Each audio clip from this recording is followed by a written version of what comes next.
Greetings. This is Precious Ken with Sounds and Shadows, and I'm here with Martin Atkins. Martin, we're here at the Post-Punk and Industrial Museum, and I'm really excited. It's such an awesome vibe in here. What is it that inspired you to want to do this, and why it was so important to kind of preserve these artifacts and share them with people? Well, I think the honest answer is... I love honesty. I didn't know what I was doing. I knew that because of the way this building is, if I didn't do this now, I probably wouldn't. That it would never be easier to throw stuff on the walls.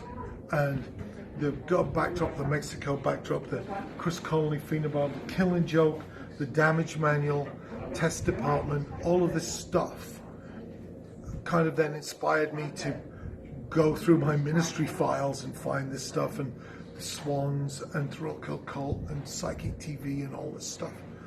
So that was the first stage, and along the way you get all of this support from people, which is honestly overwhelming, to carry on and move forwards. And then through the founders package that we do, we had people here today who in April and May said fuck yeah.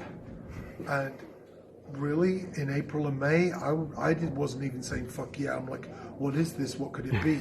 So then that becomes humbling, and then you have a responsibility to anybody who's believed in you to deliver and over-deliver and delight them. And then you start to see this stuff on the walls, and you feel a responsibility to it, and a responsibility to the people that mean something to. And the reaction from people just makes me want to nurture this, to preserve the space. And then people start sending more stuff. So then, and as I've said from the beginning, this isn't the Museum of Martin Atkins, although asterisk, that's the starting point, because I'm old and I've been in all these fucking bands, and I had a label and we put out 350 albums, and I made scenery for all of these artists. So, but to use that as a starting point for this larger thing, that's the trick. That's the awesome part, So if I can just tell you this story of like 18 months ago, we did an auction to benefit some crew, people who weren't working, and do some stuff. And we auctioned a drum that was the last thing I held on stage with Pigface. And Ben, who bought that drum 18 months ago, brought it back, And he didn't say, I'm bringing it back, but could you pay my taxi from the airport? Or, I'm bringing it back, but what do you want to split it? Or, right. He just brought it back and said, it belongs here. And so it's That's so awesome. Fuck, man. It's the wildest, most humbling, fueling thing I've been involved in. And I've been involved in some shit. I've caused some trouble. And this is like the best trouble I've caused, And then we're experimenting with that. We did haircuts on Thursday. We let people come and mix suck last week, the day that Nine Inch Nails was supposed to play Riot Fest. And here we are today. Thank you for coming to our pancake whiskey breakfast, It's just wild. Like what could a museum be? What could this be? Well, I'm really excited to see what it continues to grow and evolve going forward. And thank you so much for having us today. I'll link information below so that everybody, hopefully in the future, has a chance to just take in this part of history and the scene and the present as it continues to grow. Can I just say one more thing? You can say as many things as you want, Martin. So what you said was what I thought this was going to be, which is like, okay, I'll cement everything in plexiglass and concrete and we'll look backwards.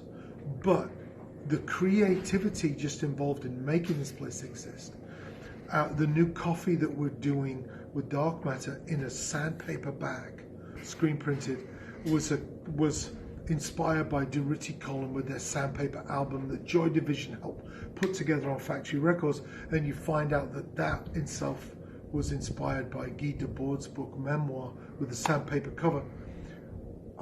This is a launch pad. Yeah. I'm feeling the power of all this creativity moving forwards.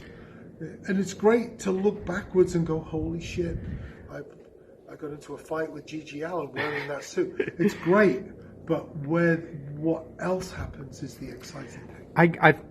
I hear that and I love that so much, because to me, I mean, that's what we're so much about in Sounds and Shadows, is projecting the future. And I think about the past of kind of what you did with the concept of Pigface, and then I'll go meet up with Dan Milligan later from Joy Thieves and think about that concept continuing to grow and roll on and be a part of Chicago's future as well as its history. So, right. And that's a great example. It's like anything. You look at an example, you go, oh, maybe you're inspired by it, or maybe you're just like, this is a fucking mess, I can do better. Whatever it is, for whatever reason, movement forwards is important. Yeah. And pancakes. And Movement pancakes are forward with important. pancakes. Thank you for taking a quick moment with us. I really appreciate it. And keep it dark, yo.